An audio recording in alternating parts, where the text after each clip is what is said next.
आज नोएडा एक्सटेंशन घर खरीदारों के उम्मीदों और अरमानों की कब्र पे खड़ा है।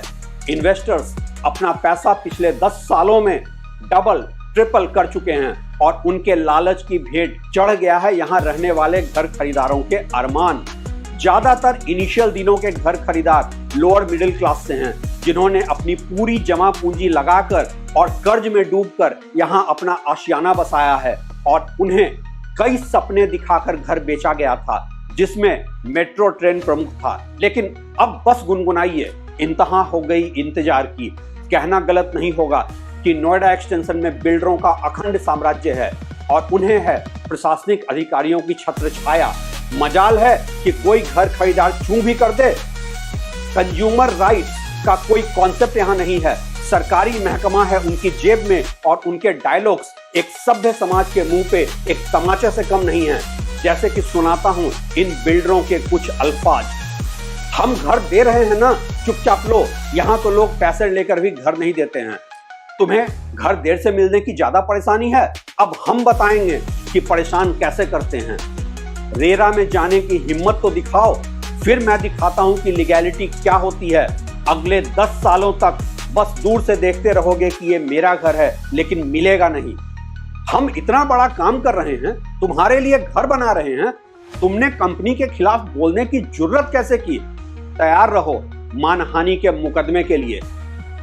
अब प्रोजेक्ट के दूसरे घर खरीदारों को पहले घर मिलेगा। तुम करते रहो इंतजार, हमारी लीगल टीम सोचेगी कि तुम्हारा क्या करना है। हमें प्रोजेक्ट के लेआउट और एमिनिटीज को चेंज करने के लिए घर खरीदारों के अप्रूवल की जरूरत नहीं होती है। जहां कहा है चुपचाप साइन करो।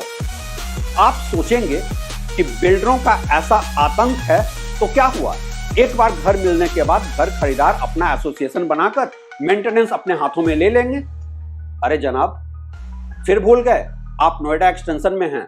यहां कानून का नहीं, बिल्डरों का राज चलता है। बिल्डर सालों साल मेंटेनेंस आपको नहीं सौंपेगा।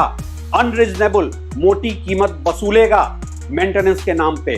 क्लब बना है आपके ही पैसे से और आपने मेंबरशिप फीस भी दे रखी है, मगर हर महीने उसकी फीस अलग, चाहे यूज करो या ना करो। और फिर भी बिल्डर बोलेगा कि मेंटेनेंस एजेंसी को बहुत घाटा हो चुका है, आप लोग पैसे वापस करो तभी हम जाएंगे मेंटेनेंस छोड़कर।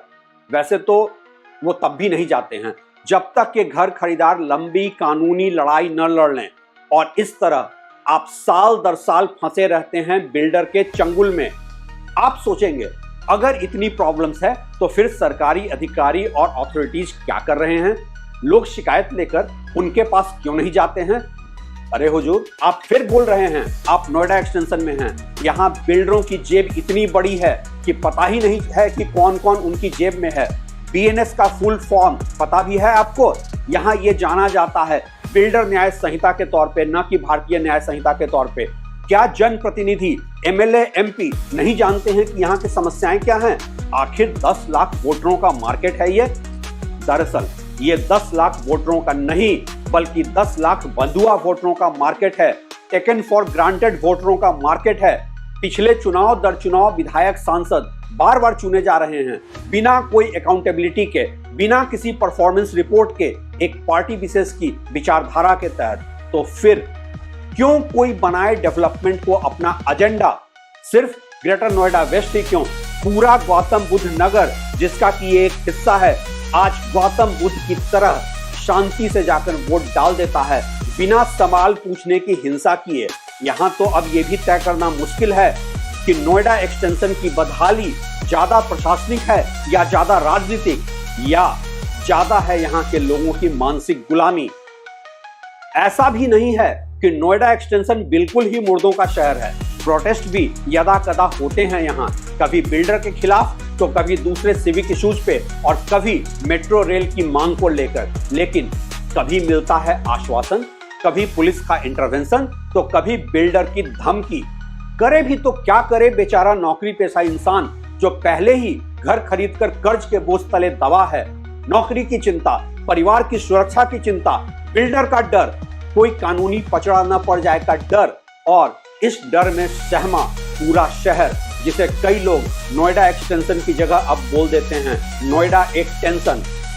आखिर नोएडा एक्सटेंशन में ऐसा क्या नहीं है जो इसे इग्नोर किया जा रहा है? ये एक वर्ल्ड क्लास सिटी बनने की पूरी पोटेंशियल रखता है और यहाँ है बड़ा वोटर बेस, पोलिंग बूथ तक जाने वाला vocal middle class, tax paying working class, वो क्लास जो कंजम्पशन के लिए भी जाना जाता है, और है यहाँ बहुत सारे मीडिया कर्मियों का घर जिनकी जुबान बंद रहती है। ये मार्केट शायद अपने इन्वेस्टमेंट, और मैं घर खरीदने बेचने वाले इन्वेस्टमेंट की बात यहां नहीं कर रहा हूं, ये मार्केट बड़े इन्वेस्टमेंट की पोटेंशियल भी रखता है, लेकिन विजन ना तो पॉलिटिकल लेवल पर दिखता है और ना ही एडमिनिस्ट्रेटिव लेवल पे।